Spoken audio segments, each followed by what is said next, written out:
വരുന്ന സെപ്റ്റംബർ 13 കൂടി ആരംഭിക്കുന്ന ISLന്റെ 11ാമത് എഡിഷനിലേക്കുള്ള കേരള ബ്ലാസ്റ്റേഴ്സിന്റെ സ്ക്വാഡ് അനാലിസിസ് ആണ് ഈ വീഡിയോയിലൂടെ നമ്മൾ ചെയ്യുന്നത്. കേരള ബ്ലാസ്റ്റേഴ്സിന്റെയും ഇന്ത്യൻ ഫുട്ബോളിന്റെയും ലേറ്റസ്റ്റ് ന്യൂസുകൾക്കും അപ്ഡേഷനുകൾക്കും വേണ്ടി നമ്മുടെ ചാനൽ എന്ത് ചെയ്യുക, സബ്സ്ക്രൈബ് ചെയ്ത് സപ്പോർട്ട് ചെയ്യുക. അതുപോലെ തന്നെ നമ്മുടെ ചാനലിന്റെ വാട്സ്ആപ്പ് ഗ്രൂപ്പിന്റെ ലിങ്ക് ഡിസ്ക്രിപ്ഷൻ ബോക്സിൽ കൊടുത്തിട്ടുണ്ട്. അപ്പോൾ എല്ലാവരും അതിൽ കയറി എന്ത് ചെയ്യുക, ജോയിൻ ചെയ്യുക. നമ്മുടെ എല്ലാ ലേറ്റസ്റ്റ് ന്യൂസുകളും നമ്മൾ വാട്സ്ആപ്പ് ഗ്രൂപ്പിൽ പോസ്റ്റ് ചെയ്യാറുണ്ട്. പിന്നെ കേരള ബ്ലാസ്റ്റേഴ്സിന് ആകെയുള്ള പ്രതീക്ഷ എന്താണെന്ന് വെച്ചാൽ ഈ വരുന്ന ISL ആണ്. വരുന്ന ISL വളരെ മികച്ച രീതിയിൽ പെർഫോമൻസ് ചെയ്തിട്ട് ആദ്യത്തെ കപ്പ് ഉയർത്തുക എന്നുള്ളത് തന്നെയായിരിക്കും ബ്ലാസ്റ്റേഴ്സിന്. എന്തുകൊണ്ട് നോക്കുമ്പോൾ ഒരിക്കലും ഒരു മോശം ടീമല്ല ബ്ലാസ്റ്റേഴ്സിന്റെ പ്രാവശ്യം നല്ല ടീം തന്നെയാണ്.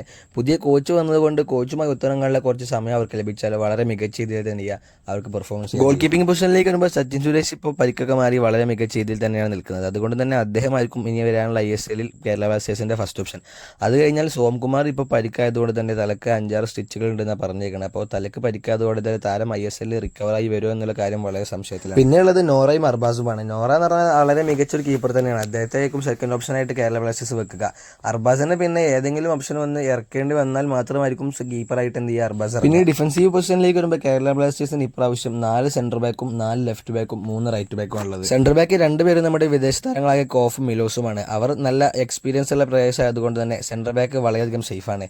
പിന്നെയുള്ളത് ഹോർമിപ്പാമും ബിജോയുമാണ്. ഹോർമിപ്പാം ഏകദേശം നല്ലൊരു സെന്റർ ബാക്ക് തന്നെയാണ്. ബിജോയിനെ ഇതുവരെ ഇറക്കിയിട്ടില്ല. ഇനി അദ്ദേഹത്തെ ഇറക്കാനുള്ള ചാൻസുകളും സാധ്യതകൾ വളരെ കുറവ്. പിന്നെ ലെഫ്റ്റ് ബാക്കിലുള്ള എല്ലാം തന്നെ നമ്മുടെ ഇന്ത്യൻ താരങ്ങളാണ്. നവോച്ച, ഐബാബ ഡോഹിലിംഗ്, അതുപോലെ തന്നെ നമ്മുടെ സഹീഫ്, പിന്നെ നമ്മുടെ രാകേഷ്. നവോച്ചയും സൈഫൊക്കെ ഈ വേൾഡ് കപ്പിൽ വളരെ മികച്ച പ്രകടനമാണ് കാഴ്ചവെച്ചത്. അതുകൊണ്ട് തന്നെ അവരെ ISL ഇറക്കാനുള്ള സാധ്യതകളും ഏറെയാണ്. പിന്നെ ഐബാബയും പിന്നെ രാകേഷും എല്ലാം സെക്കൻഡ് ഓപ്ഷൻസ് ആയിട്ട് ലെഫ്റ്റ് ബാക്കിൽ. അതുപോലെ തന്നെ റൈറ്റ് ബാക്കിലുള്ള എല്ലാവരും ഇന്ത്യൻ താരങ്ങൾ തന്നെയാണ്. പ്രബീർ ദാസ്, പ്രീതം കോട്ടാൽ, സന്ദീപ് സിംഗ് എല്ലാവരും. നമ്മുടെ ഇന്ത്യയുടെ മുൻ ക്യാപ്റ്റനായിരുന്ന പ്രീതം കോട്ടാൽ തന്നെയാണ് കേരള ബ്ലാസ്റ്റേഴ്സിന്റെ ഈ പ്രാവശ്യത്തെ മെയിൻ റൈറ്റ് ബാക്ക്.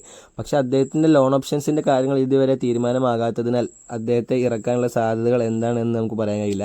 പക്ഷെ പ്രബീർ ദാസ് ഏറ്റവും നല്ലൊരു ഓപ്ഷനാണ്. അദ്ദേഹം വളരെ കൃത്യമായി തന്നെ റൈറ്റ് ബാക്കിൽ നിന്ന് റൈറ്റ് വിങ്ങിലൂടെ മുന്നോട്ട് കയറാൻ കഴിവുള്ള സ്പീഡുള്ള ഒരു താരം. പിന്നെ മിഡിലോട്ട് വരുമ്പോൾ DMFIകൾക്ക് 2 താരങ്ങൾ ഫ്രെഡിയും യോഹമയുമാണ്. പക്ഷേ കേരള ബ്ലാസ്റ്റേഴ്സിന്റെ ഫസ്റ്റ് ഓപ്ഷൻ ഫ്രെഡ് തന്നെയായിരിക്കും.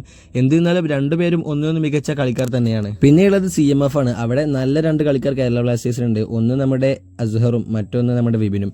രണ്ടുപേരും വളരെ മികച്ച രീതിയിൽ പന്ത് സപ്ലൈ ചെയ്യുന്ന താരങ്ങളായതുകൊണ്ട് തന്നെ രണ്ടുപേരെയും ഏതെങ്കിലും ഒരാളെയായിരിക്കും കേരള ബ്ലാസ്റ്റേഴ്സ് 11 ഇറക്കുക. മറ്റൊരാളെ എന്തായാലും സബ്ബായിട്ട് ബ്ലാസ്റ്റേഴ്സ് ഇറക്കും. പിന്നെ ലെഫ്റ്റ് വിങ്ങിൽ സൗരവ് മാൻഡലും ഡാനിഷുമാണുള്ളത്. ഡാനിഷ് തന്നെയായിരിക്കും കേരള ബ്ലാസ്റ്റേഴ്സിന്റെ ഫസ്റ്റ് ഓപ്ഷൻ. പിന്നെ അറ്റാക്കിംഗ് ഫീൽഡായിട്ട് കേരള ബ്ലാസ്റ്റേഴ്സിന്റെ മെജീഷ്യൻ ലൂണ തന്നെയായിരിക്കും കളിക്കുക. അദ്ദേഹം ഒരേ സമയം ഫോർവേഡിലും മിഡിലും കളിക്കാൻ കഴിവുള്ള താരമായതുകൊണ്ട് തന്നെ കേരള ബ്ലാസ്റ്റേഴ്സ് അദ്ദേഹത്തെ എവിടെ ഇറക്കുന്നു അവിടെ അദ്ദേഹം വളരെ ഭംഗിയായി. പിന്നീട് സ്ട്രൈക്കിംഗ് പൊസിഷനിലേക്ക് വരുമ്പോൾ ലെഫ്റ്റ് വിങ്ങിൽ കേരള ബ്ലാസ്റ്റേഴ്സിന് 5 താരങ്ങളുണ്ട്. അതിൽ കേരള ബ്ലാസ്റ്റേഴ്സിന്റെ വജ്രായുധമായ നോഹ തന്നെയാണ് ഒന്നാമത്. നോഹ തന്നെയായിരിക്കും കേരള ബ്ലാസ്റ്റേഴ്സിന്റെ 11ലെ മെയിൻ താരം. മറ്റു 4 താരങ്ങളായിട്ട് ഐമൻ, ബ്രൈസ് മിറാണ്ട, അതുപോലെ തന്നെ ലാൽത്തൻ മാവിയ, ബിഗേഷ് സിംഗ് എന്നുള്ളവരാണ്.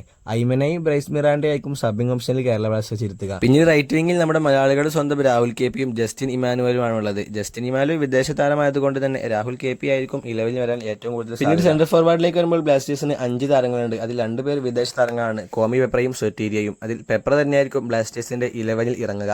മറ്റുള്ള താരങ്ങളിൽ എല്ലാവരും സബ് തന്നെ. മറ്റുള്ള 3 പേർ ഇന്ത്യൻ താരങ്ങളാണ്. അതിൽ ഒന്ന് നമ്മുടെ സൂപ്പർ സബ് ഇഷാൻ പണ്ഡിത. ബാക്കി 2 താരങ്ങൾ മലയാളികളായ ശ്രീകുട്ടനും അജ്സലുമാണ്. അവർ ബ്ലാസ്റ്റേഴ്സിന്റെ സ്ക്വാഡിൽ ഉൾപ്പെട്ടു എന്നല്ലാതെ ഇതുവരെ കളികളിലൊന്നും ഇറക്കിയിട്ടില്ല. ഏതായാലും വരുന്ന സെപ്റ്റംബർ 13-ന് ISL തുടങ്ങുകയാണ്. എന്തായിരിക്കും കേരള ബ്ലാസ്റ്റേഴ്സിന്റെ ബെസ്റ്റ് 11 എന്നുള്ളത് എല്ലാവരും കമന്റ് ബോക്സിൽ കമന്റ് ചെയ്യുക.